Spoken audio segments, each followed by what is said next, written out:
8º dia da nossa campanha de jejum e oração por libertação. Deus abençoe sua vida. Você que já tem perseverado até agora, continue perseverando, porque grandes coisas o Senhor está fazendo e vai continuar fazendo. Aleluia.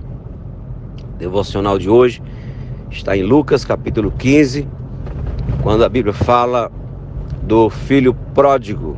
O filho pródigo é um filho, o filho mais novo de um pai que tinha 2 filhos, e ele então, com a sua ignorância, inexperiência e, claro, debaixo de uma influência de tentação da idade, pede a herança dele para gastar a sua herança com seus prazeres. O pai dá a herança para ele e ele vai para o mundão, vai curtir a sua herança.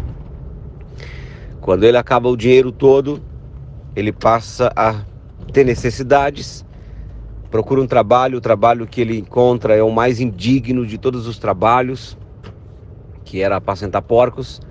Desejava comer alfarrobas, a comida dos porcos, e nem isso ele tinha direito.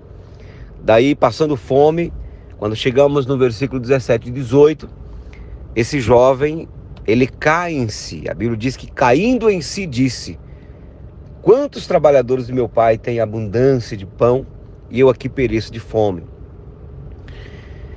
E aí então a Bíblia diz, versículo 18, que ele disse: eu irei ter com meu pai, dir-lhe-ei: pai, pequei contra os céus perante ti, já não sou digno de ser chamado teu filho. Então nós temos aí o filho pródigo voltando, retornando para a casa do pai. Aquilo que ele propôs no coração, ele fala para o pai o restaura, o recebe de volta, coloca vestes novas, que é representando veste de justiça, anel no dedo representando aliança reatada, sandália nos pés representando um novo estilo de vida, um novo caminho, que é o caminho do Evangelho. E é muito lindo o que acontece com a restauração desse jovem. Mas eu quero me ater ao ponto do versículo 17, quando a Bíblia diz: e caindo em si. Essa parábola, essa situação do filho pródigo,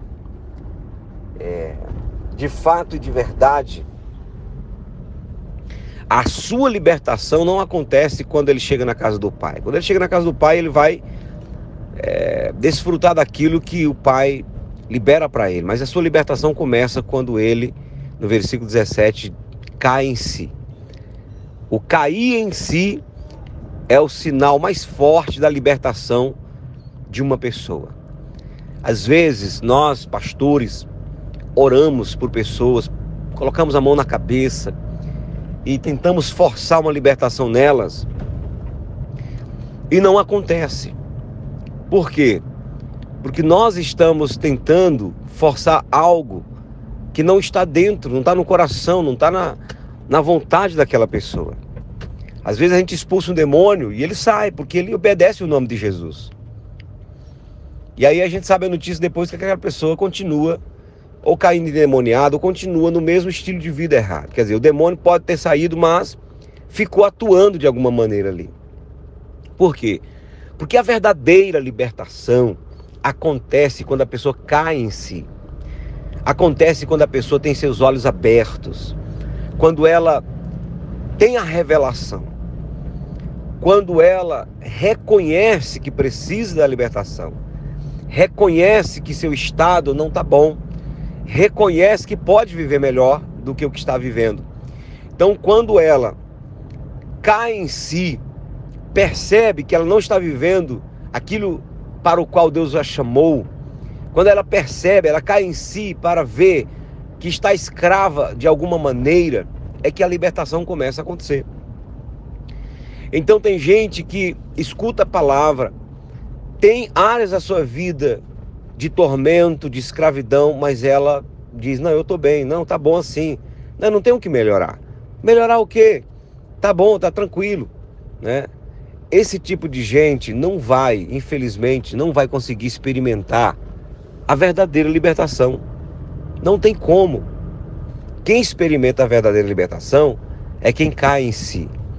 Então, nesse processo que estamos vivendo, é mais eficaz a gente orar pedindo para Deus mostrar que a área da nossa vida a gente não está adequado, como na palavra que pregamos nesse domingo, Isaías, quando ele reconhece que está inadequado para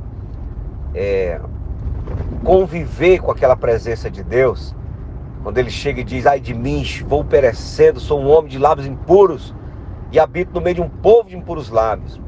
É nesse momento quando ele reconhece: eu sou inadequado, eu não estou bem para estar diante de um Deus tão santo, tão poderoso. É aí que começa a libertação dele.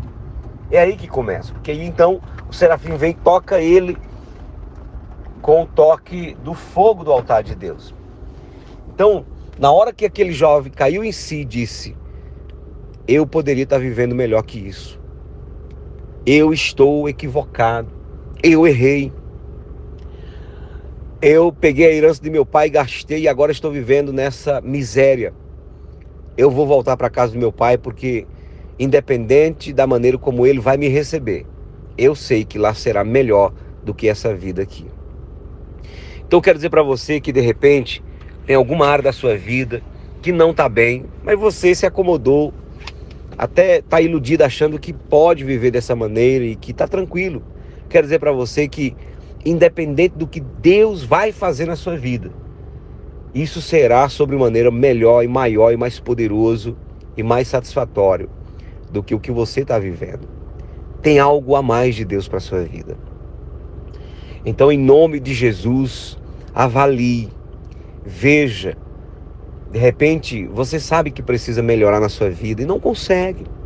Precisa melhorar na leitura da Bíblia, no devocional diário, no jejum, na oração, na santificação. Mas você não consegue, você está sempre preso a alguma coisa. Cair em si, reconhecer que precisa melhorar, reconhecer que precisa de uma libertação nesta área, é o primeiro passo e o mais eficaz, porque o resto é só o efeito dominó. Porque então você vai tomar atitudes, vai dar passos conforme aquilo que está vindo de revelação no seu coração. Tem muita gente que não se esforça, não ora intensamente, não clama pela libertação porque acha que não está tão ruim assim, né? Pode continuar convivendo dessa maneira. E a verdadeira libertação acontece quando você cai em si. Ore: Senhor, me revela em que área da minha vida eu tenho sido como filho pródigo. Me revela. E à medida que ele for revelando, vai buscando a tua libertação, confessando, pondo para fora, porque além do cair em si, o segundo passo para uma libertação eficaz é a confissão. Esse jovem disse: eu vou para casa do meu pai de volta e eu vou confessar para ele o meu erro. A Bíblia diz que o pai recebeu ele, beijou o pescoço, abraçou. Ele poderia ter não, meu pai me recebeu de volta, tá tudo certo, tá tudo tranquilo. Poderia ter se conformado com a maneira como seu pai o recepciona.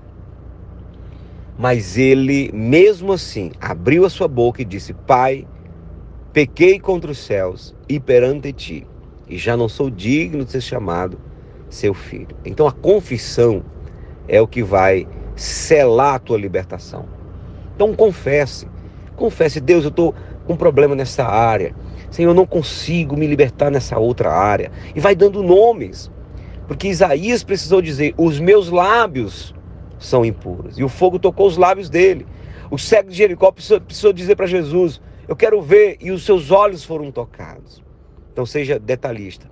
E ao orar por outras pessoas que você sabe que precisam de libertação, ore pedindo: Deus, revela para ela que ela é pecadora. Mostra para ela, faça ela cair em si, abra os olhos.